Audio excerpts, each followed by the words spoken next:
सबको जय मसीह की करना हाउस ऑफ प्रेयर की सेवा में एक बार सभी का स्वागत है। मैं आशा करता हूं कि आप सभी लोग प्रभु में आनंदित और मगन होंगे।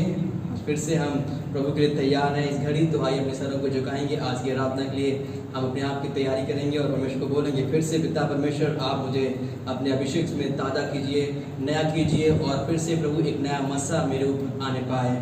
आइए सरों को झुकाएंगे, हम प्रार्थना हम जाएंगे।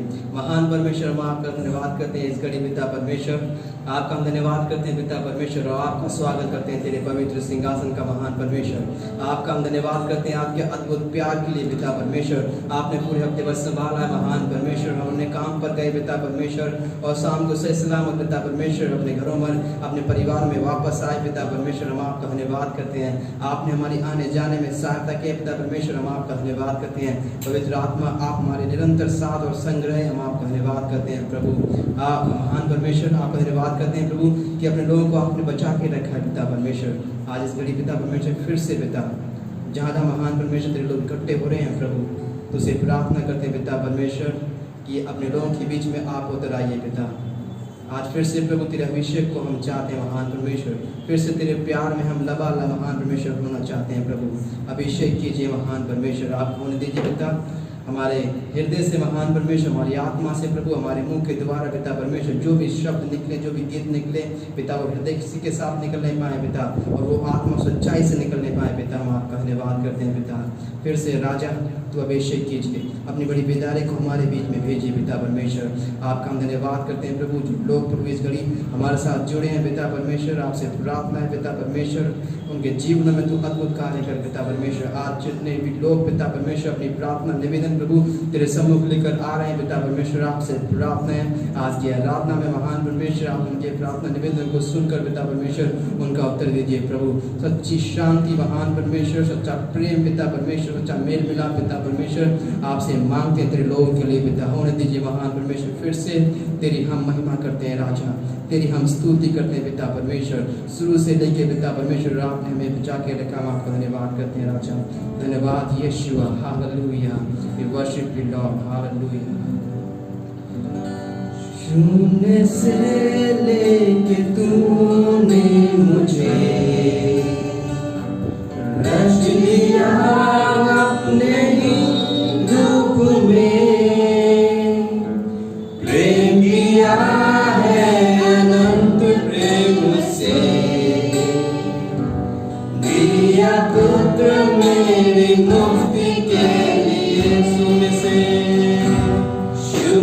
से लेके तूने मुझे, आंखें बंद करके उसकी आराधना करेंगे, रच लिया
धन्यवाद करते हैं महान परमेश्वर, आप ही की तारीफ करते हैं पिता। आप ही को सारा जलाल, आप ही को सारी महिमा देते हैं पिता। आप इसी के योग्य हैं महान परमेश्वर। धन्यवाद करते हैं पिता परमेश्वर आपके पवित्र सिंहासन के लिए प्रभु, जो हमारे बीच में पिता परमेश्वर। आज इस घड़ी महान परमेश्वर हमारी नजरें सिर्फ तेरी ओर होने पाए पिता, तेरे प्यार की ओर होने पाए महान परमेश्वर। हम आपका धन्यवाद करते हैं प्रभु, तेरी महिमा करते हैं राजा। अपने लोगों से बातचीत कीजिए, अपने लोगों से आप संगति कीजिए महान परमेश्वर। आपका हम धन्यवाद करते हैं पिता, आपकी तारीफ आपकी प्रशंसा करते हैं प्रभु यीशु मसीह के नाम से मांगते हैं, आमीन आमीन हालेलुया। बोल यीशु मसीह की जय, आमीन। प्रभु महान है, वो योग्य परमेश्वर है, उसकी महिमा करेंगे, उसकी तारीफ करेंगे। नारे लगाओ और गाओ रे, झंडा मसीह का फैलाओ। और गीत गाते हुए उसके नाम की तारीफ करेंगे, उसकी महिमा करेंगे। हालेलुया। नारे लगाओ और गाओ रे, झंडा मसीह का फैलाओ रे। नारे लगाओ और गाओ रे, ताली बजाते हुए झंडा मसीह का फैलाओ। एक बार फिर से नारे लगाओ, नारे लगाओ और चिल्लाते नारे लगाओ, झंडा मसीह का फैलाओ रे। हाथ उठाते हालेलुया हालेलुया हालेलुया।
हाथों को उठाएंगे, उस प्रभु का हम धन्यवाद करेंगे, उसका धन्यवाद करेंगे। पिता, आपकी कुर्बानी से महान परमेश्वर हमारे पापों का अंत हुआ है। पिता, आपने हमें महान परमेश्वर अनंत जीवन का वारिस बनाया। प्रभु, हम आपका धन्यवाद करते हैं राजा।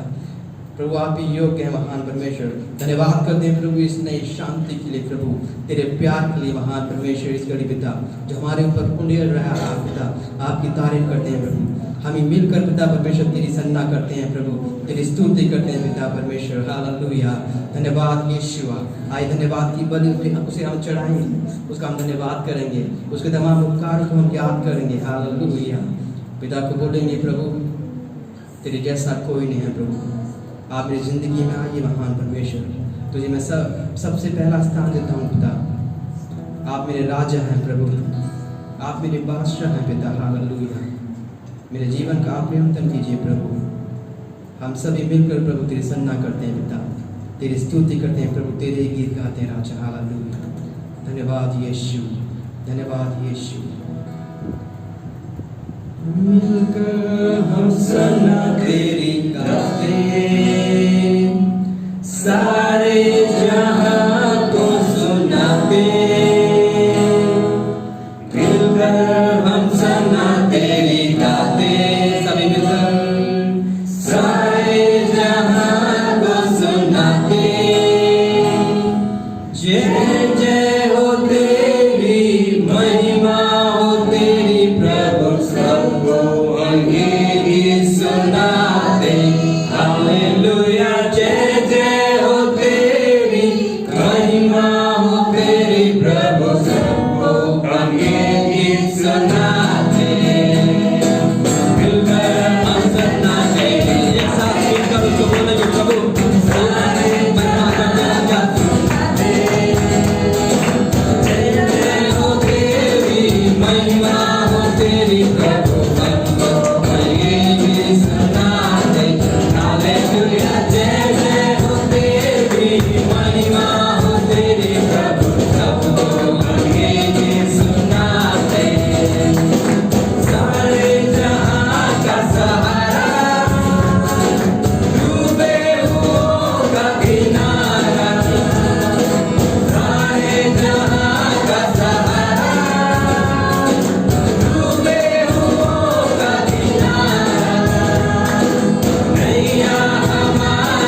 आपकी महिमा करते हैं पिता परमेश्वर की हमारे पास आशा है प्रभु, हमारे पास उम्मीद है पिता परमेश्वर जो आपने हमें दी है पिता।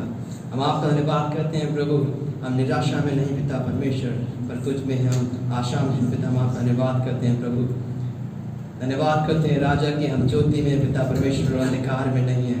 आपकी हम तारीफ करते हैं प्रभु, आपकी हम महिमा करते हैं राजा।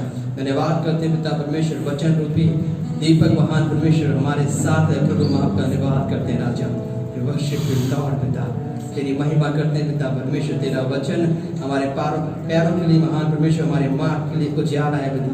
हम आपका धन्यवाद करते हैं राजा, we worship you lord, thank you lord Jesus. आइए उसे निहारेंगे, उसे प्यार करेंगे, अपने जीवन को उसके सम्मुख में देख लेंगे, उसको बोलेंगे पिता मेरे जीवन को आप सब कुछ जानते हैं प्रभु, कोई भी ऐसी बात नहीं महान परमेश्वर जो आपसे छिपी है पिता। इस घड़ी पिता हम सभी मिलकर प्रभु अपने जीवन को तेरे सम्मुख में देते हैं। हर एक ऐसे क्षेत्र में महान परमेश्वर जहाँ पर पिता परमेश्वर मैंने अभी समर्पित नहीं किया पिता, इस घड़ी महान परमेश्वर अपने जीवन को हम तेरे हाथों में समर्पित करते हैं प्रभु। अपनी सोच को महान परमेश्वर, अपनी आंखों को पिता परमेश्वर, अपनी जुबान को पिता, अपने कानों को हम तेरे हाथों में समर्पित करते हैं पिता। पवित्र आत्मा आप आइए मेरे जीवन में, अपना कंट्रोल, अपना अधिग्रहण कीजिए प्रभु। हालेलुया। इस घड़ी अपने हाथों को उठाता हूँ पिता परमेश्वर, तेरी महिमा करता हूँ राजा। हालेलुया। अपने आप को समर्पित करता हूँ पिता परमेश्वर इस घड़ी। पिता मेरी सोच नहीं पिता परमेश्वर, मेरी समझ नहीं, मेरी बुद्धि नहीं पिता, लेकिन आपका वचन मेरा बुनियाद होने पाए पिता परमेश्वर। आपका वचन मेरी ताकत होने पाए पिता परमेश्वर। आपका वचन महान परमेश्वर मेरी समझदारी होने पाए पिता। हालेलुया। धन्यवाद करते हैं राजा, वी वर्शिप यू लॉर्ड। सिर्फ उसे निहारिए, उसके प्यार को देखिए। ओ यीशुआ, धन्यवाद Yeshua, we worship you lord. Hallelujah. धन्यवाद यीशु, धन्यवाद यीशु। Worship you lord, thank you lord. Yes, अपने जीवन को समर्पित कीजिए। मेरा दिल यहाँ पिता और कोई नहीं, यीशु सिर्फ आपका सिंहासन मेरे जीवन में लग पाएगा।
देखना मैं चाहूं तेरे और भी यीशु महिमा कितना है तू प्यारा प्रभु कितना है तू प्यारा प्रभु तेरी महिमा मैं सबको सुनाऊंगा तेरी महिमा मैं सबको सुनाऊंगा यीशुआ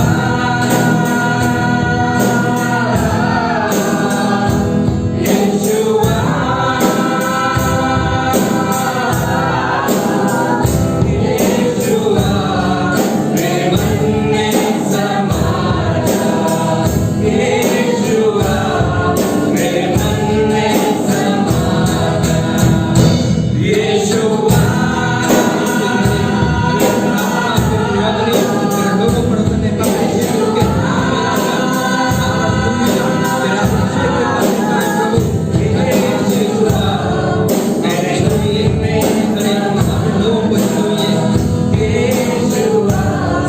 मेरी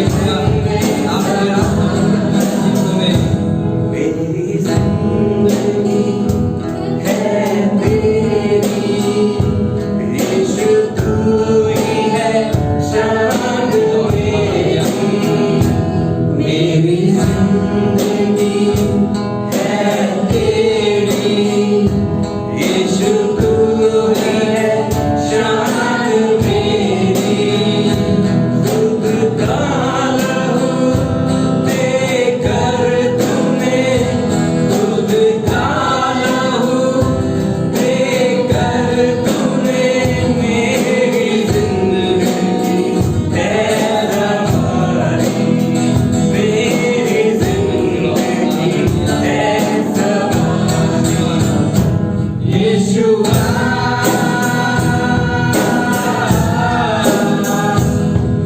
यीशुआ यीशुआ मेरे मन में हालेलुया यीशुआ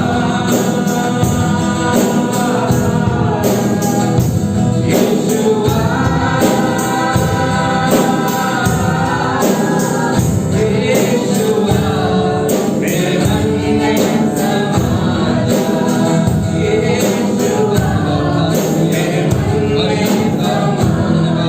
समा जा यीशुआ मेरे मन में समा जा धन्यवाद यीशुआ पिता हम आपका धन्यवाद करते हैं प्रभु एक पिता के समान महान परमेश्वर तूने हमसे प्यार किया है पिता एक पुत्र का अधिकार आपने दिया है प्रभु हम आपका धन्यवाद करते हैं इस घड़ी महान परमेश्वर एक बेटे के समान एक बेटी के समान प्रभु तेरे चरणों में हम आते हैं पिता अपने अभिषेक को पिता परमेश्वर अपनी बुलाहट को प्रभु तुझसे हम मांगते हैं पिता परमेश्वर इस घड़ी आपसे कहते हैं पिता परमेश्वर जिस बुलाहट के लिए आपने बुलाया है पिता परमेश्वर सिर्फ आपकी मर्जी पूरी होने पाए प्रभु हमारे जीवन में और तेरे लोगों में तेरे लोगों के जीवन में पिता परमेश्वर आपका धन्यवाद करते हैं प्रभु इस घड़ी जितने भी लोगों ने पिता परमेश्वर तुझसे प्रार्थना की तुझे बुलाया है प्रभु आपका वचन कहता है पिता परमेश्वर कि तू सुनकर अनसुना नहीं करता प्रभु आपका धन्यवाद करते हैं प्रभु अपने लोगों के बीच में अपने जीवनों में प्रभु उनके जीवनों में प्रभु आप विराजमान होइए पिता अपने अद्भुत कार्य को उनके जीवन में कीजिए प्रभु इस घड़ी हम प्रार्थना करते हैं राजा यदि किसी को कोई बीमार है पिता परमेश्वर इस घड़ी प्रभु यीशु मसीह के नाम से पूरी कलीसिया पिता परमेश्वर उनकी चंगाई की हम घोषणा करते हैं पिता परमेश्वर तुझसे प्रार्थना करते हैं पिता इसी घड़ी प्रभु तेरी चंगाई तेरे लोगों के जीवन में होने पाए पिता परमेश्वर तेरी चंगाई का हाथ पिता परमेश्वर तेरे लोगों को छूने पाए पिता परमेश्वर जितने जवान लोग हैं महान परमेश्वर हम प्रार्थना करते हैं प्रभु उनका जीवन तेरे लिए महान परमेश्वर ज्वलनशील होने पाए प्रभु तू महान परमेश्वर प्रार्थना करते हैं पिता परमेश्वर तेरी आग तेरे जवानों के जीवन में उड़ने पाए पिता परमेश्वर आपका हम धन्यवाद करते हैं प्रभु नई पैदारी पिता परमेश्वर तेरे लोगों के ऊपर हम मांगते हैं पिता आपका हम धन्यवाद करते हैं सारी महिमा आपको देते हैं सारा जलाल हम आपके देते हैं पिता परमेश्वर धन्यवाद प्रभु यीशु मसीह के नाम से मांगते हैं आमीन आमीन आमीन हालेलुया प्रभु का हम धन्यवाद करते हैं महिमा करते हैं उसकी तारीफ करते हैं वो योग्य है थैंक यू लॉर्ड जीसस। आइए निकालेंगे नीति वचन उसका 24 अध्याय, उस पर हम मनन करेंगे। नीति वचन उसका 24 अध्याय वचन 1 से लेकर हम वचन 16 तक मनन करेंगे। मैं पढ़ूंगा, आप लोग अपनी बाइबल निकाल कर मेरा साथ दे सकते हैं और पढ़ सकते हैं। बुरे लोगों के विषय में धारणा करना, ना उनकी संगति की चाह रखना, क्योंकि वे उपद्रव सोचते रहते हैं और उनके मुंह से दुष्टता की बात निकलती है। घर बुद्धि से बनता है और समझ के द्वारा स्थिर होता है। ज्ञान के द्वारा कोठरियाँ और सब प्रकार की बहुमूल्य और मनोहर वस्तुओं से भर जाती हैं। बुद्धिमान पुरुष बलवान भी होता है और ज्ञानी जन अधिक शक्तिशाली होता है।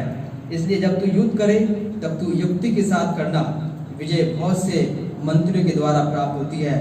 बुद्धि इतने ऊंचे पर है कि मूढ़ उसे पा नहीं सकता। वह सभा में अपना मुंह खोल नहीं सकता। जो सोच विचार की बुराई करता है उसको लोग दुष्ट कहते हैं। मूर्खता का विचार भी पाप है और ठट्ठा करने वाले से मनुष्य घृणा करते हैं। यदि तू विपत्ति के समय साहस छोड़ दे तो तेरी शक्ति बहुत कम है। जो मारे डाले जाने के लिए घसीटे जाते हैं उनको छुड़ा, और जो घात किए जाने को हैं उन्हें मत पकड़ा। यदि तू कहे कि देख मैं इसको जानता ना था, तो क्या मन का जानने वाला इसे नहीं समझता? क्या तेरे प्राणों का रक्षक इसे नहीं जानता? और क्या वह हर एक मनुष्य के काम का फल उसे ना देगा? हे मेरे पुत्र, तू मधु खा, क्योंकि वह अच्छा है, और मधु का छत्ता भी, क्योंकि वह तेरे मुंह में मीठा लगेगा। इसी रीति से बुद्धि भी वैसे ही तुझे मीठी लगेगी। यदि तू उसे पा जाए तो अंत में उसका फल भी तुझे ही को मिलेगा और तेरी आशा ना टूटेगी। हे दुष्ट, तू धर्मी के निवास को नष्ट करने के लिए घात में ना बैठ और उसके विश्राम स्थान को मत उजाड़, क्योंकि धर्मी चाहे 7 बार गिरे तो भी उठ खड़ा होता है, परंतु दुष्ट लोग विपत्ति में गिरकर पड़े ही रहते हैं। प्रभु के वचन के पढ़े और सुन जाने पर आशीष हो। प्रभु का हम धन्यवाद करते हैं सुंदर मीठे वचनों के लिए। 1-2 वचन पर हम मनन करेंगे, फिर आगे हम जाएंगे। वचन 3 में लिखा हुआ है, घर बुद्धि से बनता है और समझ के द्वारा स्थिर होता है। बाइबल बताती है कि एक मूर्ख व्यक्ति होता है, एक बुद्धिमान व्यक्ति होता है, और दोनों ने अपना घर बनाया। और हम जानते हैं कि किसका घर बरसात में, आंधियों में और तूफानों में टिका रहा, जिसने बुद्धिमानी के साथ अपने घर को चट्टान पर डाला। मेरे प्रियो, जो घर यहाँ पर दर्शाया है वो घर हमारे जीवन को दर्शाया गया है।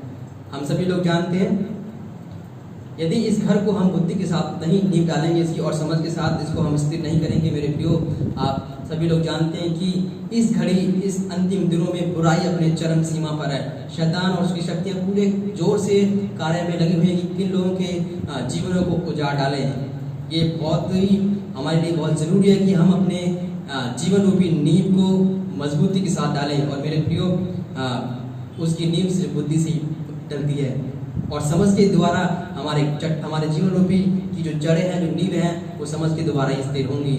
और याद रखिए, जब तूफान आए, मुसीबतें आए, शैतान विपत्तियाँ लेकर आए, अगर हमारी नींव, हमारे जीवन की नींव मजबूती से बनी रहेगी तो हम खड़े रहेंगे। अगर हमारी नींव मजबूती से नहीं खड़ी रहेगी तो हम उसके बहकावे में आकर, उसकी विपत्तियों में आकर अपने जीवन को हम तहस नहस कर डालेंगे। तो बहुत ज़रूरी है इस घड़ी, इस वचन को, इन अंतिम दिनों में इस वचन को, प्रभु के वचन को अपने जीवन में हम समेटे रहें। जितना हो सके हमें, जितना समय मिलता है, हम प्रभु के वचन को पढ़ते रहें। हालेलुया।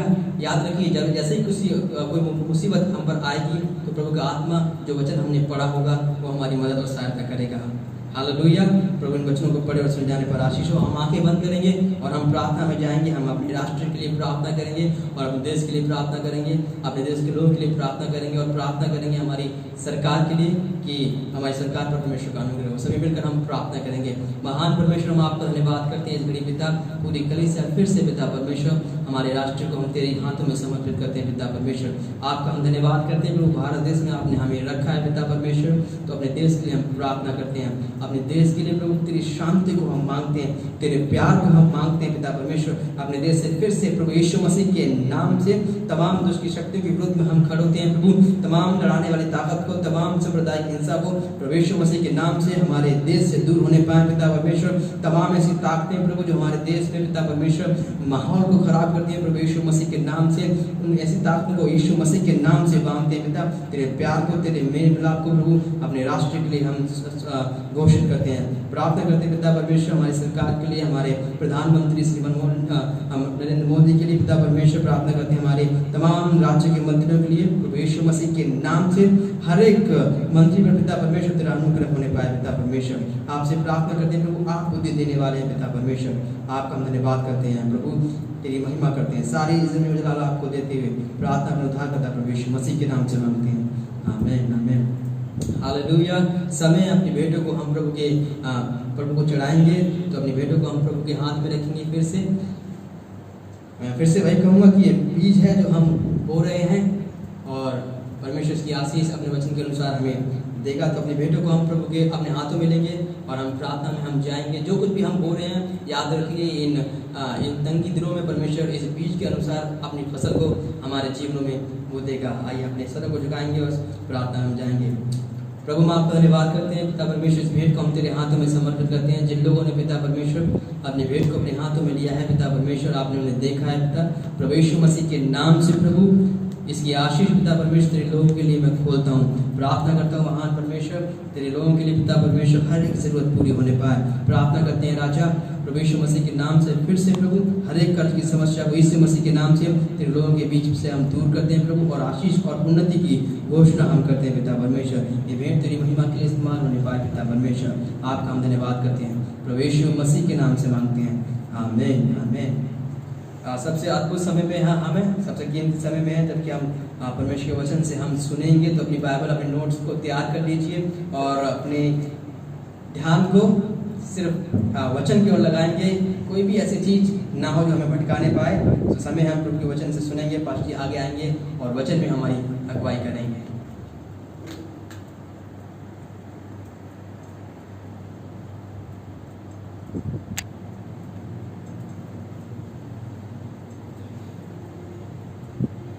हालेलुया।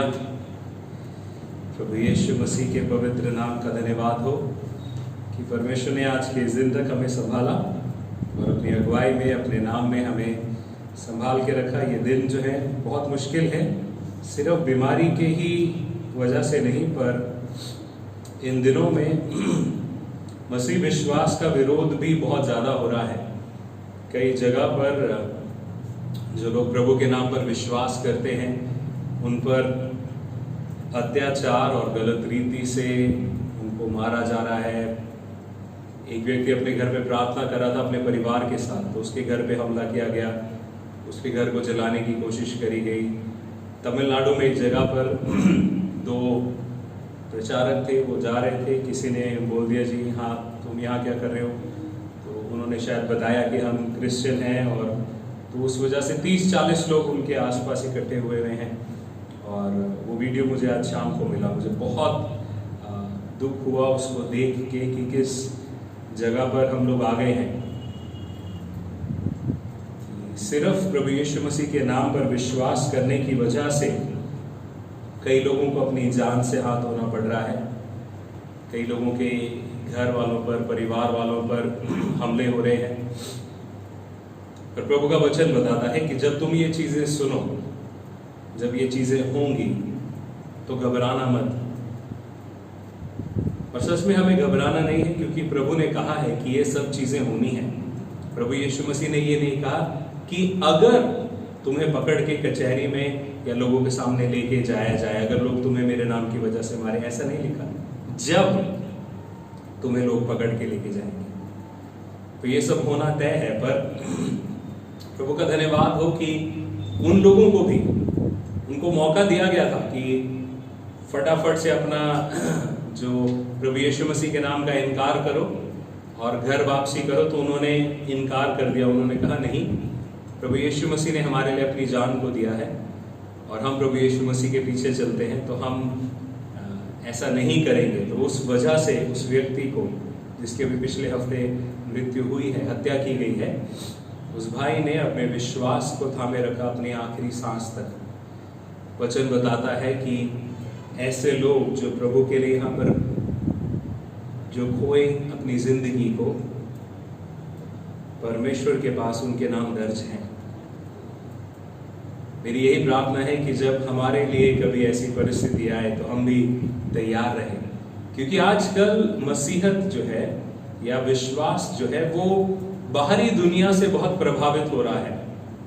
आजकल हम लोग जो प्रचार सुनना पसंद करते हैं, जो प्रचार देखना पसंद करते हैं, जिस तरह के पासवानों के पीछे चलना पसंद करते हैं, आजकल हम सब लोग सक्सेस के बारे में ज्यादा बात करना चाहते हैं। आजकल हम लोग सफलता के बारे में ज्यादा बात करना चाहते हैं।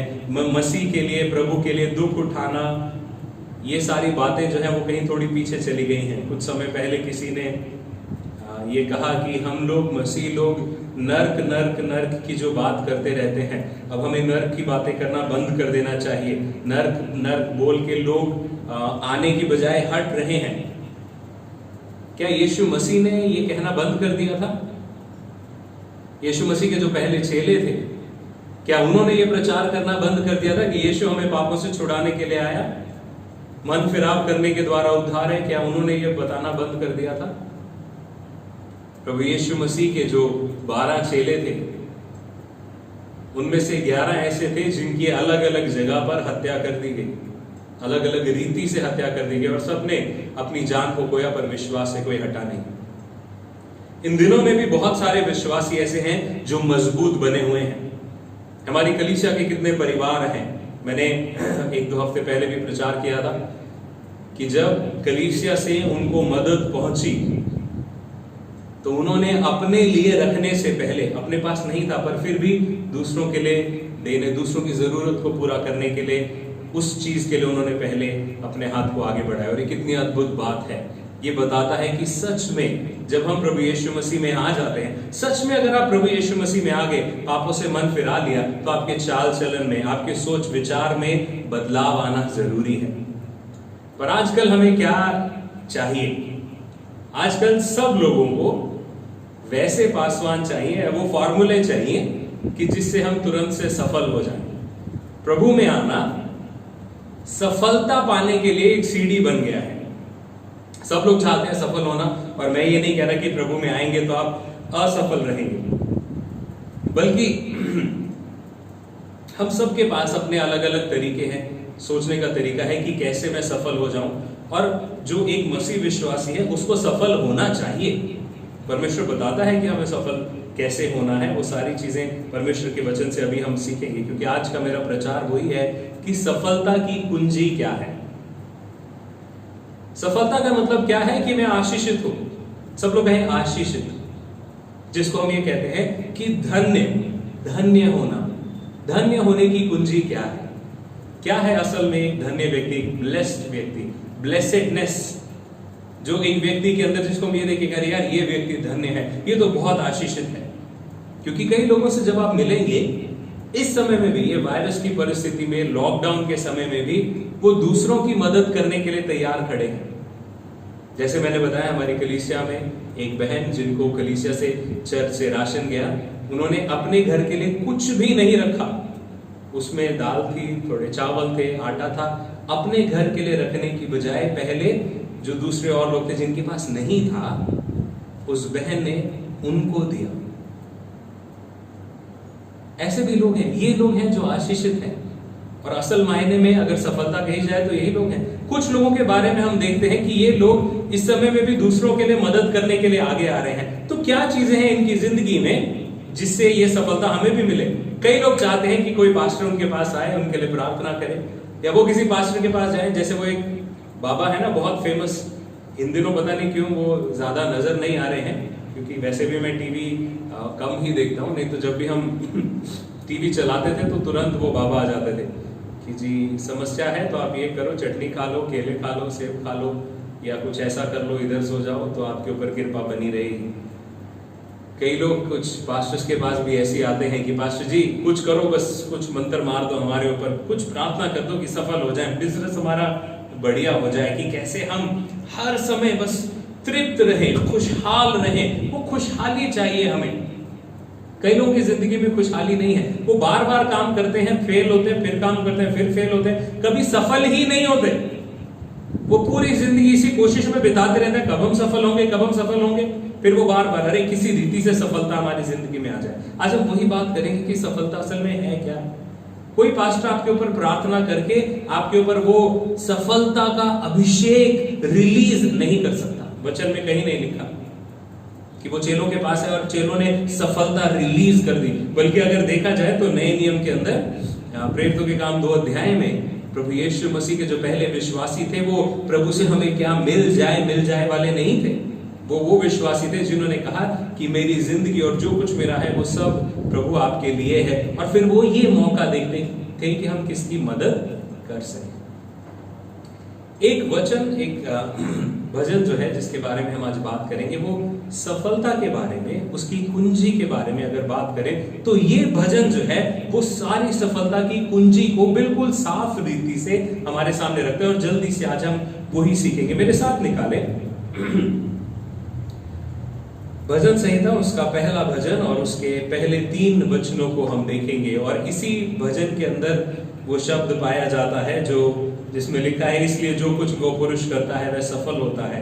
हम सबको ये चाहिए ना कि जो कुछ भी हम करें उसमें सफल हो जाएं, तो वो सफलता की कुंजी क्या है वो हम देखेंगे। आइए मेरे साथ निकालें पहला भजन और उसके पहले 3 वचनों को हम देखेंगे। और ये किसी एक परमेश्वर के दास ने कहा कि ये जो पहला भजन है, बाकी के जितने भी भजन है वो सब इसी भजन के ऊपर आधारित हैं कि असल में एक आशीषित जिंदगी, एक धन्य जिंदगी क्या है। भजन संहिता उसका पहला भजन और उसके पहले 3 वचन हम पढ़ेंगे, फिर हम प्रार्थना करके इस पे मनन करेंगे। क्या ही धन्य है वह पुरुष जो दुष्टों की युक्ति पर नहीं चलता और ना पापियों के मार्ग में खड़ा होता और ना ठट्ठा करने वालों की मंडली में बैठता है, परंतु वह तो यहोवा की व्यवस्था से प्रसन्न रहता और उसकी व्यवस्था पर रात दिन ध्यान करता रहता है। वह उस वृक्ष के समान है जो बहती नालियों के किनारे लगाया गया है और अपनी ऋतु में फलता है, जिसके पत्ते कभी मुरझाते नहीं। इसलिए जो कुछ वह पुरुष करे वह सफल होता है। आइए हम प्रार्थना करें।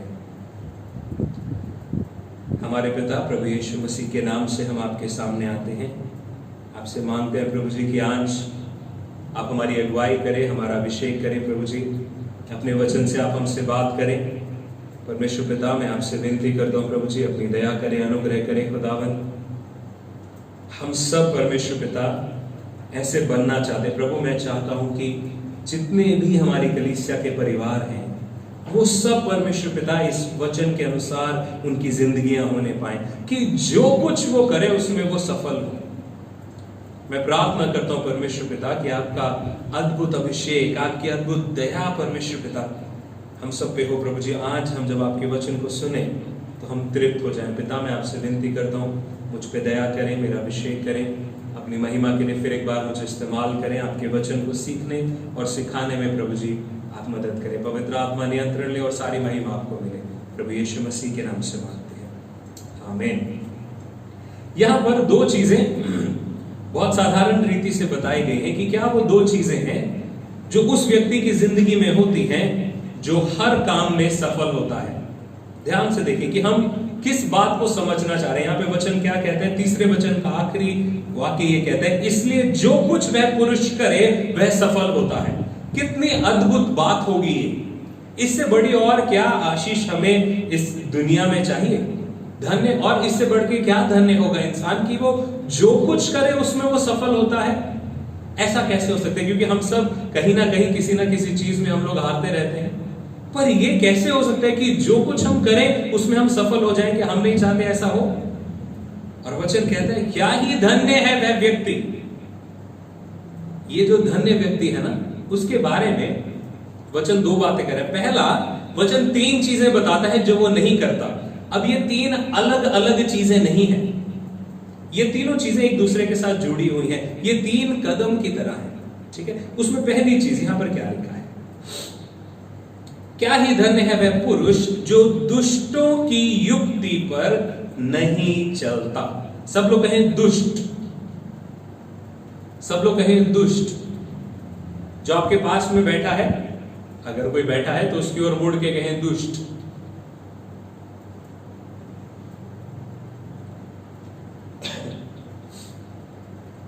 अब सब लोग कहें युक्ति। युक्ति, युक्ति क्या होती है? सुझाव, बातें। पहली चीज जो एक धन्य व्यक्ति नहीं करता, वो दुष्टों की युक्ति पर नहीं चलता। अब हम लोग इसको क्या सोचते आए हैं कि हम लोग सोचते हैं कि एक बुरा व्यक्ति है, अगर उसने कोई बुरा सुझाव दे दिया तो ये व्यक्ति, एक धन्य व्यक्ति को उसका बुरा सुझाव ग्रहण नहीं करना चाहिए। यहां पर बात वो नहीं हो रही। सिर्फ यहां पर यह बात नहीं हो रही कि दुष्ट लोग हमें सुझाव दे रहे हैं, हमें वो नहीं लेना। यहां पर बात बहुत गंभीर है। यहां पर एक धन्य व्यक्ति वो है जो दुष्टों की बात को सुनकर उसको अपनी जिंदगी में ग्रहण नहीं कर रहा है। क्योंकि जो वचन में यहां पे शब्द इस्तेमाल हो रहा है दुष्ट, ये जो दुष्ट है ये कौन है? एक दुष्ट व्यक्ति वो नहीं है जो किसी की बुराई सोचता है। एक दुष्ट व्यक्ति वो नहीं है जो बुरा काम कर देता है। ये दुष्ट व्यक्ति वो है जिसने सोच समझकर निर्णय ले लिया है कि मैं दुष्टता करूंगा ही। इस व्यक्ति के पास लोगों को नुकसान पहुंचाने के लिए हर तरह का जोड़ तोड़ है। इस व्यक्ति के पास हर तरह के पाप के लिए उपाय है। यह व्यक्ति कभी भी हार ग्रहण नहीं करता।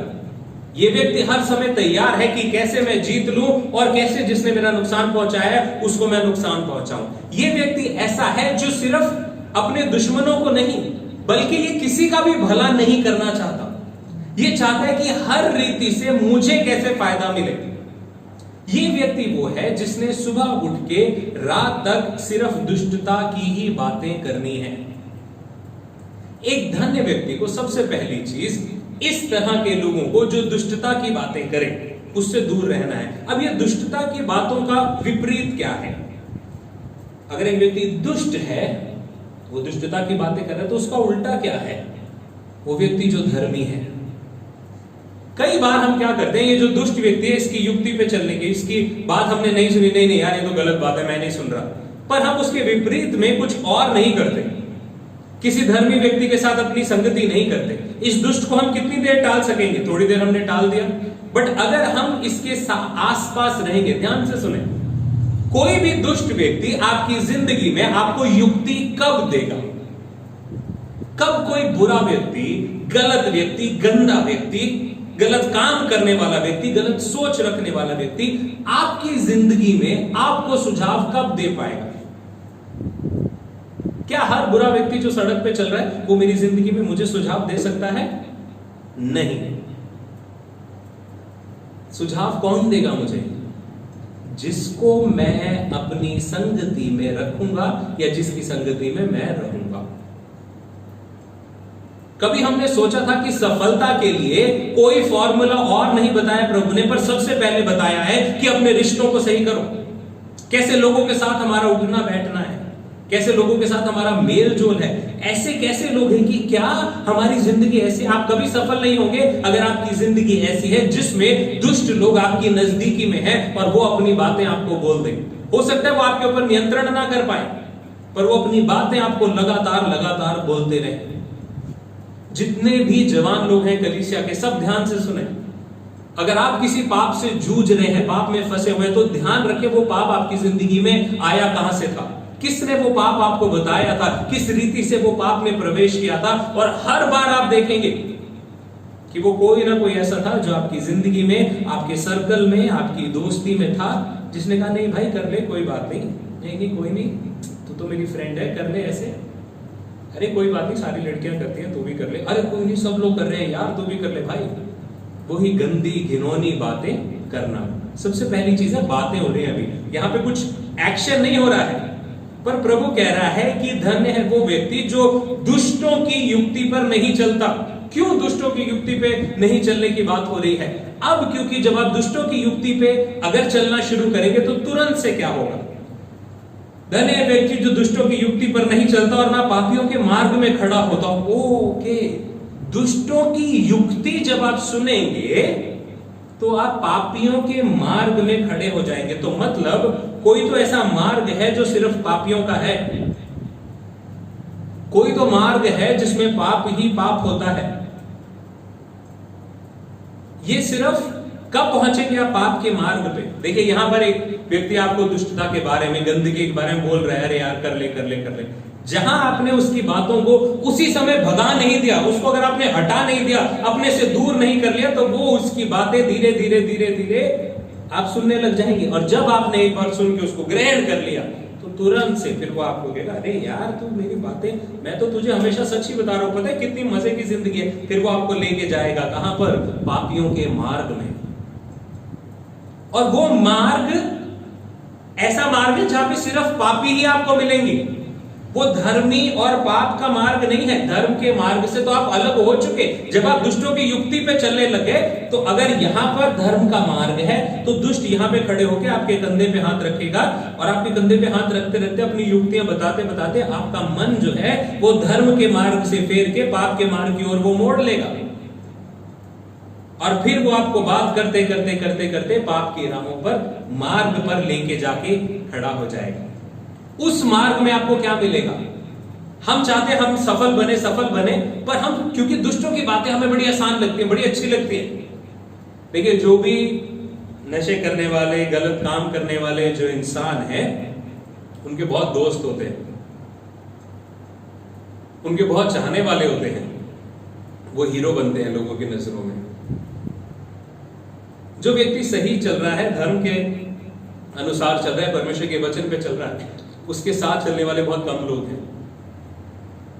क्योंकि प्रभु का वचन बताते हैं मत्ती 7 अध्याय उसके 13 वचन में कि चौड़ा है वो मार्ग और आसान है वो रास्ता जो विनाश की ओर लेके जाता है। अब ये पूरा मार्ग है, एक रास्ता है, और पापियों का मार्ग यही है जिसके बारे में यीशु मसीह ने बताया कि नहीं, वो चौड़े मार्ग पे मत चलो, वो आसान तो लग रहा है, वो अच्छा तो लग रहा है, पर ये मार्ग विनाश का है। पर दुष्ट की युक्ति आपको बता रही नहीं नहीं ठीक है। कैसे पता ठीक है? देख सब तो चल रहे हैं, क्योंकि चौड़ा मार्ग है। और वचन क्या कहता है मत्ती 7:13 में कि बहुत हैं जो उस पे चल रहे हैं। दुष्टों के मार्ग में जब आप खड़े हो जाएंगे, तो सॉरी, पापियों के मार्ग में जब आप खड़े हो जाएंगे, तब क्या है? तब आपको चारों ओर पापी दिख रहे हैं।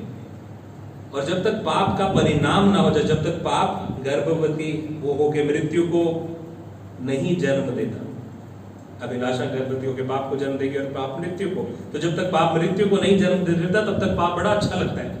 जब तक पाप की जो सजा है हमें वो नहीं मिलती, तब तक पाप बड़ा अच्छा लगता है कि अरे यार बड़ा मजा आ रहा है ये पाप में।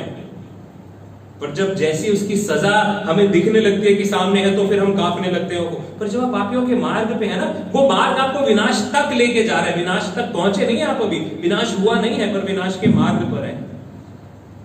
पापियों के मार्ग में सब एक जैसे ही लगेंगे और सब पाप में बड़े मजे करते हैं। अगर आपको सफल होना है, तो आपको दुष्ट की युक्ति से बचना है, क्योंकि वो आपको पापियों के मार्ग में ले जाएगी। पर खतरा क्या है पापियों के मार्ग में? सबसे बड़ा खतरा पापियों के मार्ग में ये है कि जब आप वहां पर पहुंच जाते हैं, तो वहां पर जाके आप परमेश्वर को भूल जाते हैं। एक पापी व्यक्ति को कभी ये ध्यान नहीं रहता कि वो जो कुछ भी कर रहा है उसका हिसाब उसको परमेश्वर को देना है। एक व्यक्ति जो पाप में मजे करता जा रहा है, झूठ, फरेब, धोखा, व्यभिचार, गंदी बातें, लुचपन, ये सारी चीजें गलातियों 6 अध्याय में पूरी लिस्ट है 19 वचन से अगर आप देखें तो ये सारी चीजें जब हो रही हैं, वो जब हमारी जिंदगी में आ रहा है, तो वो सारी चीजों का कारण क्या है? क्यों हम तुरंत उससे मन नहीं फिरा रहे? क्योंकि परमेश्वर के मार्ग से तो दुष्टों की युक्ति ने हमें हटा दिया है ना। परमेश्वर का भय तो हमारी जिंदगी से खत्म हो गया है। नीति वचन उसका 3 अध्याय उसके 5 से 7 वचन में लिखा है कि अपनी सारी युक्ति को प्रभु को समर्पित कर। निकाले मेरे साथ नीति वचन उसका 3 अध्याय 5 और 7 वचन क्या कहता है वो सुने। तो अपनी समझ का सहारा न लेना, वरन संपूर्ण मन से यहोवा पर भरोसा रखना, उसी को स्मरण करके सब काम करना, तब वह तेरे लिए सीधा मार्ग निकालेगा। अपनी दृष्टि में बुद्धिमान ना होना, यहोवा का भय मानना और बुराई से अलग रहना। परंतु पापी व्यक्ति आपको कहेगा, अरे क्या जरूरत है परमेश्वर का भय मानने की? किसने देखा है भगवान को? कौन आ रहा है हिसाब लेने? अभी की जिंदगी है, मजे करो, जियो, बाद का कल किसने देखा है? पापी लोग, उनकी संगति में आप रहेंगे, वो तुरंत से आपको परमेश्वर के मार्ग से हटा लेंगे। मार्ग से तो दुष्टों की युक्ति से ही आप हट गए, पापियों के मार्ग में जब आप आ चुके हैं तो फिर उसके साथ क्या होगा? अब क्योंकि जब आप पाप का हिस्सा बन गए हैं, पहले आप धर्म के थे, परमेश्वर ने सबको सही बनाया है, सबको एक स्वेच्छा दी है कि आप पाप से बचे रहें। कई लोग जब चर्च में आए, आप एक अलग जिंदगी जी रहे थे, यहाँ पर आए, वचन को सुना, प्रभु ने आपको, जब आपने बपतिस्मा लिया, एक नई शुरुआत का प्रभु ने मौका दिया, आपने नई शुरुआत करी, पर उसके बाद भी फिर जिंदगी पलट गई। क्यों? क्योंकि आपकी संगति नहीं बदली थी। क्यों? क्योंकि आप दुष्टों की युक्ति से पलटे नहीं थे, उनसे अलग नहीं हुए थे। दिन प्रतिदिन जो आप सुन रहे थे वो क्यों आपकी जिंदगी में नहीं घर कर पाया ये वचन? क्योंकि आप वचन तो सुन रहे हैं पर युक्तियों पे आप दुष्टों की चल रहे हैं। जो आपके गंदे दोस्त आपको चीजें सिखा रहे हैं, आप चल उस पर रहे हैं, सुन तो वचन रहे हैं संडे को, बट बाकी 6 दिन हफ्ते के वही दुष्टों की युक्ति पे चल रहे हैं और अब आप पापियों के मार्ग में खड़े हैं। उसके बाद क्या होता है? अगर तब भी आपकी अकल ठिकाने नहीं आई, तब वहां पे क्या लिखा है आगे? और ना ठट्ठा करने वालों की मंडली में बैठता है। अब ये ठट्ठा करने वालों की मंडली क्या है? ठट्ठा क्या होता है? ये देखो, ये तो ऐसा है, ये हमें बताएंगे, ये है ठट्ठा। जो सामने है ना उसको नीचा दिखाना, और सामने कौन? जो ठट्ठा करने वाले लोग हैं वो क्या करते हैं? वो ठट्ठा करने वाले लोग जो भी उन्हें सही मार्ग बता रहा है, सही चीज बता रहा है, वो उसी का अपमान कर रहे हैं। निकाले मेरे साथ नीति वचन, उसका 9 अध्याय 7 और 8 वचन। नीति वचन 9 अध्याय 7 और 8 वचन कहता है, जो ठट्ठा करने वाले को शिक्षा देता है वो अपमानित होता है, और जो दुष्ट जन को डांटता है वह कलंकित होता है। ठट्ठा करने वाले को ना डांट, ऐसा ना हो कि वो तुझसे बैर रखे। बुद्धिमान को डांट, वो तो तुझसे प्रेम रखेगा। ये ठट्ठा करने वाले का मतलब क्या है? कि एक व्यक्ति पहले दुष्टों की युक्ति को उसने सुनना शुरू किया, उसके अनुसार अपने सोच विचार को, अपनी विचारधारा को बनाना शुरू किया, दिमाग को वैसा बनाना शुरू किया। फिर उसके बाद वो दुष्टों के मार्ग पे, पापियों के मार्ग पे आके खड़ा हो गया। अब उसको पाप दिखने लग गया, पाप के अंदर सारी चारों तरफ वही पाप, वो चौड़े मार्ग पे चल रहा है। अब उसको कहीं पर भी जिंदगी में, उसकी जब भी कोई सही व्यक्ति आएगा जो उसको धर्म की, परमेश्वर की, प्रेम की, पश्चाताप की, मन फिराव की, सिधाई की, खराई की बातें बताएगा, वो उसको देखेगा, ये मुझे बताएगा, तू मुझे सिखाएगा, क्या पा लिया तूने? अब ये व्यक्ति पूरी रीति से उस जगह पहुंच गया है कि अब ये कुछ भी कर ले, कुछ भी, वो कभी भी सफल नहीं हो पाएगा किसी भी रीति से। क्योंकि एक चीज ध्यान रखें, ये जो धोखे की, फरेब की जिंदगी से कमाया हुआ धन है वो कभी भी फलवंत नहीं होता, आशीषित नहीं होता, परंतु उसके साथ साथ में यहां पर भी नहीं आप उससे आशीषित होंगे और वहां स्वर्ग राज्य में भी जगह नहीं मिलेगी।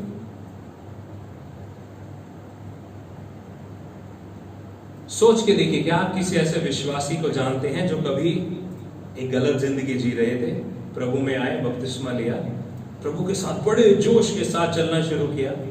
मेरे दिमाग में बिल्कुल क्लियर है जिसकी मैं बात कर रहा हूं। बहुत जवान व्यक्ति, बड़े, मैं तो प्रभु के लिए ये कर सकता हूं, पर अपनी संगति को नहीं बदला, यार दोस्तों को नहीं बदला। चर्च में आके ठीक है, हाँ जय मसीह की पास्टर, जय मसीह की ब्रदर, जय मसीह की सिस्टर, पर वहां बाहर जाके वही दोस्त, और उन दोस्तों को भी प्रभु के बारे में बताना, प्रार्थना करना, उनके लिए वो सब चीजें तो अलग है। वैसी ही बातें जैसी वो करते थे करने लगे, उनकी युक्तियों पे चलने लग गया। उसके बाद ये व्यक्ति पाप के मार्ग में खड़ा होने लग गया, पाप इसकी जिंदगी में आ गया, और अब ये व्यक्ति प्रभु का मजाक बना रहा है, बता रहा है, अरे ईसाई होने में क्या है, मैं तो उसके पास गया था, वहां पे पता लगता है भाई असल तो क्या है, वहां पे तो ऐसे ऐसे काम होते हैं, ऐसे इतने रुपए में काम हो जाता है गारंटी के साथ। अब ये क्या कर रहा है? जिस परमेश्वर ने जिंदगी दी, जिस परमेश्वर ने मौका दिया पापों से मन फिरा के मेरे पीछे हो ले, उस परमेश्वर का ही मजाक उड़ा रहा है अभी। ये व्यक्ति कितना भी कुछ कर ले, मैं आपको ये बता दूं कि भले हमें लगे कि दुष्ट व्यक्ति इस समय बहुत धनवान है, कितने भजनों में दाऊद यही कहता है ना कि प्रभु कब तक तू नहीं सुनेगा, कब तक मैं देखता रहूंगा कि दुष्ट लोग तो आशीषित होते जा रहे हैं पर जो धर्मी है वो दुख उठा रहे हैं। वही दाऊद बार बार फिर कहता है कि मैं प्रभु का धन्यवाद करूंगा कि तू मेरे प्राण का रक्षक है। दुष्टों के प्राण को प्रभु नहीं बचाएगा। और असल में बचाना क्या है, यहां पर नहीं, पृथ्वी पे तो चलो हो सकता है मेरे पास बहुत धन है या नहीं है, कोई फर्क नहीं है कि कमाया हुआ धन भी सब यही रह जाना है, परंतु वहां जहां अनंत जीवन बिताना है, जिसका अंत नहीं होगा, वो अनंत जीवन जहां बिताना है, वहां पर ये पहुंच नहीं पाएंगे और अनंत मृत्यु को ये झेलेंगे। प्रभु कहता है कि एक अच्छा व्यक्ति जो उस पेड़ के वृक्ष के समान है जो बहते नालों के किनारे लगाया गया, वो व्यक्ति क्या करता है, पहली चीज कि वो अपने रिश्तों को सही करता है, अपनी दोस्ती को सही करता है, जिनके साथ उठना बैठना है उसको सही करता है, और वो सही करते साथ वो दूसरी चीज क्या करता है, दूसरा वचन, परंतु वह तो यहोवा की व्यवस्था से प्रसन्न रहता और उसकी व्यवस्था पर ध्यान करता। दो चीजें, व्यवस्था क्या है, प्रभु का वचन। वो परमेश्वर दो चीजें करता है, परमेश्वर के वचन से प्रसन्न रहता है और उस पर ध्यान करता है। देखिए कुछ लोग जो अभी प्रचार सुन रहे हैं वो यही कह रहे होंगे कि पास्टर जी ने बोला तो था कि सफलता की कुंजी बताएंगे, आशीषित होने की कुंजी बताएंगे, ये तो पहुंच गए हमारे रिश्तों पे, हमारे दोस्तों पे, ये गाय का प्रचार है, छोड़ो, मैं तो दूसरे वाला सुनूंगा जिसने कहा कि ओरे प्रभु तो सबको क्षमा करने वाला परमेश्वर है, यीशु के पास आओ, यीशु तो सब कुछ माफ कर देगा, उसके अनुग्रह में जियो, बस आनंद मनाओ। या फिर वो पास्टर जो कहता है ये बस ये फार्मूला करो, ऐसा करके आपको आशीष मिल जाएगी। ये यहोवा की व्यवस्था से प्रसन्न रहता है का क्या मतलब है कि पूरे वचन से प्रसन्न रहता है। मैं बड़ी ईमानदारी से बता दूं कि अगर मुझे सच में अपने पापों को, जो मैंने पाप किए हैं, उनकी सजा मृत्यु है, यीशु मसीह मुझे बचाने के लिए आ गया, तो मुझे उस बात का आनंद है, वो मृत्यु का भय मेरी जिंदगी में है। प्रभु ने बचा लिया तो विश्वास आ गया। पर वो पाप की जो जिंदगी है ना, उसके बारे में जो ये वचन कहता है, कितनी डांट है। अब यीशु को ग्रहण कर लिया, अब तो होना चाहिए था कि अरे मस्त जियो फ्री में, पर वो प्रभु का वचन तो कहीं पे भी नहीं कहता फ्री में जियो, मस्त जियो, जो मन में आए वो करो, बल्कि ये तो बार बार बताता है ऐसे करो, ऐसे जियो, ये मत करो, यहां मत जाओ, वो मत करो, अपने पैसे को ऐसे इस्तेमाल करो, अपने शब्दों को ऐसे इस्तेमाल करो, बल्कि सब कुछ छोड़ो, अपने आप को जीवित बलिदान करके प्रभु के सामने रख दो, ये तुम्हारी आत्मिक सेवा है। रोमियो 12:1 पर जो व्यक्ति सफल है उसका मतलब क्या है, उसके दिमाग में क्या चल रहा है कि अब मैं मर गया, जब वो पानी में मैंने डुबकी ली तो मैं मर गया, अब मेरी इच्छाएं, मेरे प्लान्स, मेरी योजनाएं, अब कुछ भी नहीं चलेगा, अब मुझे जो प्रसन्न होना है वो प्रभु की व्यवस्था में होना है। और प्रसन्न होना जबरदस्ती वाला नहीं है। देखिए दाऊद की जिंदगी में एक बड़ी जरूरी चीज थी, 2 हफ्ते पहले मैंने प्रचार किया था। दाऊद की जिंदगी में जब उसको सजा मिली, उसने जो व्यभिचार किया था, फिर जो संतान पैदा हुई, वो बच्चा मर गया, दाऊद ने फिर कहा कि चलो उठ के अब आओ, हम मेरे लिए खाना लगाओ। वो गया प्रभु की आराधना करने के लिए, क्योंकि प्रभु की डांट में भी, प्रभु की मार में भी उसको आनंद आया। कितने लोग चर्च से भागते हैं, कितने दोस्त छोड़ के भाग जाते हैं जब आप उनको सही मार्ग बताएंगे, पर सफल व्यक्ति तो वही है, ऐसा वचन बता रहा है, जो यहोवा की व्यवस्था से प्रसन्न होता है। पास्टर जी कितना भी डांटे, कितना भी डांटे, और देखिए मैं तो अपने बारे में जरूर कहूंगा क्योंकि मैं उन पास वालों में से हूं। मेरे को एक कॉन्फ्रेंस में हम थे पुणे में, तो वहां पर एक व्यक्ति ने मेरे ऊपर भविष्यवाणी करी कि आपका चर्च बहुत बहुत बड़ा प्रभु चर्च बनाएगा, आपको बहुत बड़ा चर्च बनाएगा। पर आप वो ना, वो जो आपकी आत्मा है, वो धार्मिक रीति की आत्मा, रिलीजियस स्पिरिट, धर्म के अनुसार चलने की आत्मा, उसको हटाना पड़ेगा। वो मुझे ये नहीं कह रहे थे अधर्म में चलो, बट ये जो बात बात में नहीं नहीं ऐसा नहीं करना, ऐसा करना, ऐसे नहीं चलना, ऐसा चलना, वो सब मत किया करो आप। क्योंकि कहीं ना कहीं मैंने, अगर मुझे कोई चीज गलत लगी तो मैंने उसको हमेशा कहा है, तो शायद मुझे वो सुझाव दिया जा रहा हो। क्योंकि एक चीज ध्यान रखें, कोई भी भविष्यवाणी अगर परमेश्वर की ओर से है तो प्रभु पहले आपसे बात करेगा, अगर आप नहीं समझेंगे फिर वो भविष्यवाणी किसी और से आएगी। तो मैंने तो अपने आप को यही समझा, मैंने जब प्रभु के वचन को पढ़ना शुरू किया तो ये वचन तो मुझे तो दो धारी तलवार लगता है।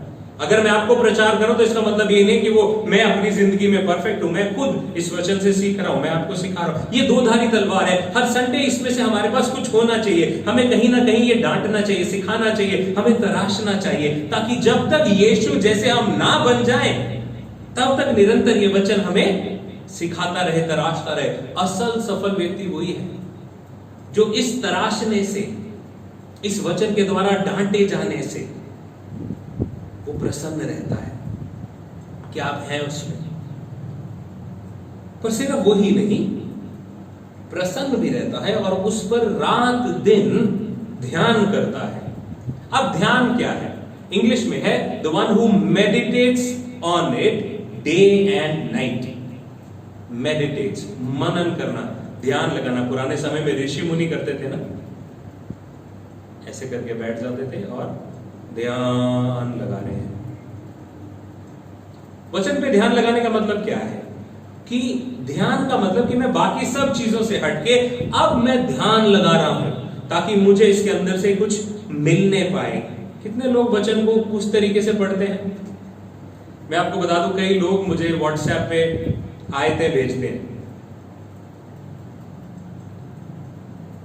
उनसे पूछा जाए कि वो अपनी निजी जिंदगी में कितना वचन पे मनन करें, वो जो आयत उन्होंने भेजी है उसका मतलब भी उनको नहीं पता होता। कई लोग ये बाइबल को बस ऐसे खोला, सुबह पटक करके पढ़ दिया।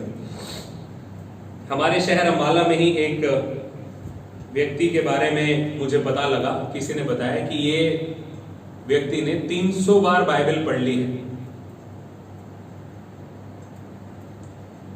300 बार, 300 टाइम्स पूरी बाइबल पढ़ ली है। कुछ महीने बाद हम मिले तो फिर वो व्यक्ति ने बताया कि नहीं, अब तो 350 बार हो चुकी है।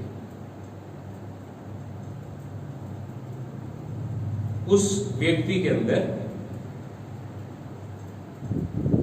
जो गुण आपके अंदर इसको 350 बार पढ़ने के बाद आ जाने चाहिए, जो बदलाव आ जाना चाहिए, उसका 3.5% भी नहीं दिखा मुझे।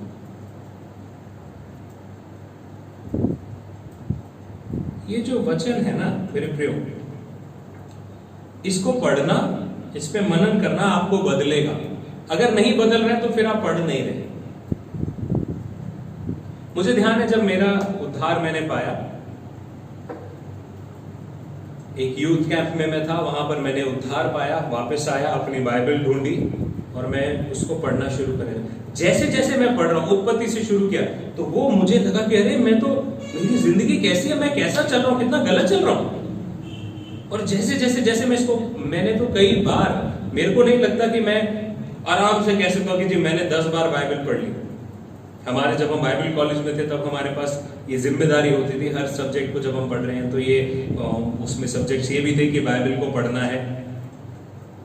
पर अगर मैं अपने निजी मनन की बात करूं ना, निजी मनन की, सिर्फ जिसमें मैं मनन ही कर रहा हूं, तो मुझे नहीं लगता कि मैंने आज तक पूरी बाइबल पढ़ी है। क्योंकि जब भी मैं इसको पढ़ने लगता हूं तो जो जो वचन, अभी ये हम 3 आयतों की बात कर रहे हैं अभी तक, और उसमें से कितनी चीजें मैं छोड़ रहा हूं अभी। सिर्फ ये पहले 3 वचन है जिसकी हम बात कर रहे हैं। ध्यान करने का मतलब क्या है कि मैं समझ लूं कि ये जीवित परमेश्वर का वचन है, परम ईश्वर जिसने पृथ्वी और आकाश बनाया है, वो कुछ कह रहा है। उसको क्या हम ऐसे ही पढ़ देंगे जैसे टीवी पे मेरा बेटा क्या करता है, उसको फोन में गेम खेल रहा होता है और टीवी पे उसका कार्टून चल रहा होता है, उधर कार्टून चल रहा है, वो फोन पे वो गेम भी खेल रहा है, वो भी चल रहा है। अगर बदलने लगो तो मना, नहीं नहीं मैं देख रहा हूं, तो वो देख तो रहा है, आंखें तो उधर है, परंतु उसका मन दिमाग उधर नहीं है अभी। ये जब वचन को आप पढ़ेंगे तो ये आपको ऐसा बदल देगा कि आपको असल में आशीषित होने का मतलब समझ में आएगा।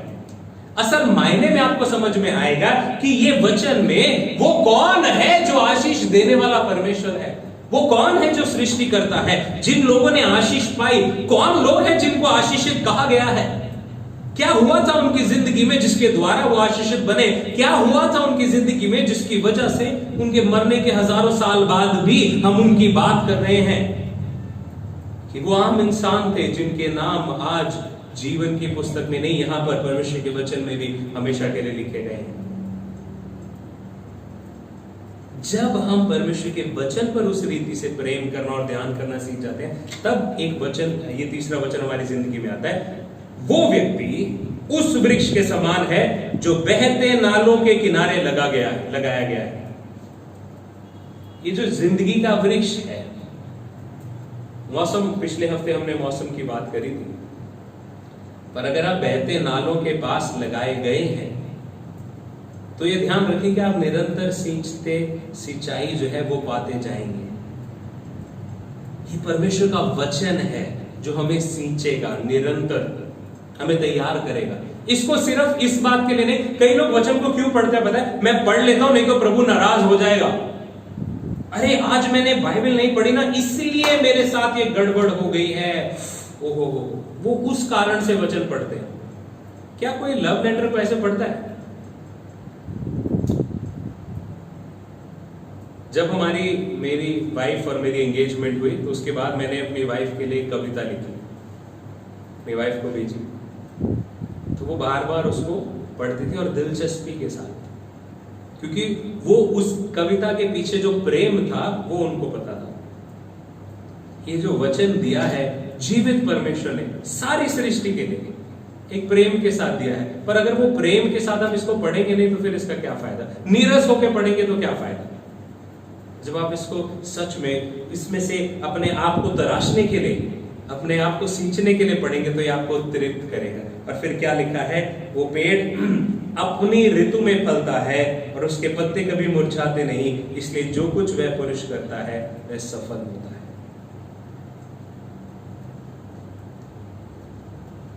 परमेश्वर का वचन आज हमें कुछ चीजें सिखाना चाहते हैं और वो ये है, अगर आपको सच में आशीषित होना है तो सबसे पहली चीज आपको यह देखना है कि आप किसकी योजनाओं पे, किसकी युक्ति पे, किसकी बातों पे चल रहे हैं। क्या आप अपने माता पिता की, जो प्रभु में विश्वास करते हैं, परमेश्वर के वचन से आपको सिखा रहे हैं कि आप उनकी बातों पे चल रहे हैं, या फिर अपने परिवार के उन लोगों की बातों पे चल रहे हैं जो प्रभु को नहीं जानते, परमेश्वर पे विश्वास नहीं करते, अपने उन दोस्तों की युक्ति पे चल रहे हैं जो दुष्ट हैं, जो गंदी बातें करते हैं, गंदे काम करते हैं, गंदे लोगों के साथ अगर आप उठ बैठ रहे हैं तो भूल जाएं कि कभी भी आप सही रीति से सफल हो पाएंगे, आशीषित हो पाएंगे। पहली चीज, अपने जिनके साथ आप संगति कर रहे हैं उस चीज को देखें। दूसरी चीज, पाप का मार्ग आकर्षित तो बहुत लगता है पर वो विनाश की ओर लेके जाता है। दुष्टता के साथ, पाप के साथ, छल के साथ सक्सेसफुल होना, सफलता पाना आसान लगेगा कि यार बड़ा अच्छा है, फायदा मिल जाएगा, बट याद रखें कि अंत में उससे आपको नुकसान ही होगा। तीसरी चीज, अगर आपको सच में सफल होना है तो जिंदगी के हर हिस्से में, हर कदम पे, हर बात में परमेश्वर के वचन को लागू करना सीखें। चौथी चीज, अपनी जिंदगी के हर दिन आपका मकसद ये होना चाहिए कि सुबह मेरी आंख खुलने से रात को आंख बंद होने तक मुझे परमेश्वर को प्रसन्न करना है। हर दिन, हर घड़ी, हर पल उस परमेश्वर को प्रसन्न करना मेरी इच्छा है। अपने दोस्तों को नहीं, अपने आसपास के लोगों को नहीं, पर केवल परमेश्वर को। और आखिरी चीज, ये वचन कहता है, याद रखें कि जो फल है, यदि आप परमेश्वर के वचन के अनुसार कर रहे हैं, चल रहे हैं, तो परमेश्वर विश्वास योग्य है हमें हर भलाई से, हर अच्छाई से तृप्त करने में, आपके सीजन में, आपकी ऋतु में आपका फल जरूर लगेगा। कोई भी उसे आपके और मेरे हाथ से छीन नहीं सकेगा। आइए हम प्रार्थना करें। दयालु पिता, आपका धन्यवाद करते हैं, आपसे मांगते हैं परमेश्वर पिता कि आप हमें सिखाएं, समझाएं कि हमारी जिंदगी ऐसी बने कि चाहे कुछ भी क्यों ना हो जाए परमेश्वर, हम सही मायनों में सफल और आशीषित और धन्य बने परमेश्वर। प्रभु मैं प्रार्थना करता हूँ अपनी कलीसिया के तमाम परिवारों के लिए, सब लोगों के लिए, खास करके प्रभु जी जवानों के लिए, कि वो दुष्टों की युक्ति पे ना चले, कि कहीं वो पापियों के मार्ग पे खड़े होकर ठट्ठा करने वालों की मंडली में, उस झुंड में ना बन जाएं कि पहले तो ये धर्म के मार्गों पे चलते थे, फिर दुष्टों की युक्ति पे आ गए, पाप करने लगे, अब ठट्ठा करने वालों की मंडली में बैठ के अब ये खुद दूसरों को दुष्ट युक्तियां दे रहे हैं। मैं प्रार्थना करता हूं प्रभु जी कि आप बचाएं सब लोगों को इन बातों से। प्रार्थना करता हूं प्रभु जी हमें ऐसा करें कि हम निरंतर आपके वचन पे मनन करने, ध्यान करने वाले हों, आपके वचन की डांट से हम प्रसन्न रहें, ताकि प्रभु अपनी जिंदगी में हम सही मायनों में सफलता को, उस सफलता को जिससे आप प्रसन्न होते हैं, अनुभव करने पाए। अपनी कृपा करें, दया करें। धन्यवाद करते हैं परमेश्वर पिता। फिर एक बार हम आपसे विनती करते हैं प्रभु जी, इस कोरोना वायरस की परिस्थिति के लिए आप अनुग्रह करें, दया करें प्रभु जी, इसे समाप्त करें। आपसे मांगते हैं प्रभु जी एक बार फिर इन दिनों में प्रभु, जहाँ बहुत सारे मसीही भाई बहनों पे प्रभु जी अलग अलग जगहों में, खास करके झारखंड के अंदर प्रभु बहुत हमले हो रहे हैं, आपसे विनती करते हैं परमेश्वर पिता कि आप दया करें। जो हमारे सताने वाले हैं, हम प्रार्थना करते हैं प्रभु जी कि आप उनकी आंखों को खोलें परमेश्वर, वो भी आपके प्यार को जानने पाएं, वो जानने पाएं कि आपने उनसे प्रेम किया है, उनके लिए अपनी जान को दिया है। आप उन पर भी दया करें परमेश्वर, हमें भी दृढ़ता दें और संयम दें। पूरे सप्ताह भर में आप हमारी अगुवाई करें प्रभु जी, और तमाम बातों के द्वारा आपके नाम को महिमा दें। धन्यवाद करते हैं हमारी प्रार्थना सुनने के लिए, प्रभु यीशु मसीह के नाम से मांगते हैं, आमीन। आइए प्रभु की प्रार्थना हम सब मिलकर करेंगे। हे हमारे पिता, तू जो स्वर्ग में है, तेरा नाम पवित्र माना जाए, तेरा राज्य आए, तेरी इच्छा जैसे स्वर्ग में पूरी होती है वैसे ही पृथ्वी पर भी हो। हमारे दिन भर की रोटी आज हमें दे, और जिस प्रकार हमने अपने अपराधियों को क्षमा किया है, वैसे ही तू भी हमारे अपराधों को क्षमा कर, और हमें परीक्षा में न ला, परंतु हर बुराई से बचा, क्योंकि राज्य, पराक्रम और महिमा सदा तेरे ही है। हमें पिता परमेश्वर का प्रेम, प्रभु यीशु मसीह का अनुग्रह, पवित्र आत्मा की सहभागिता अब से लेकर प्रभु यीशु मसीह के दूसरे आगमन तक हम सबों के साथ बनी रहे, आमीन। जय मसीह की। परमेश्वर आपको बहुत अच्छी आशीष दे।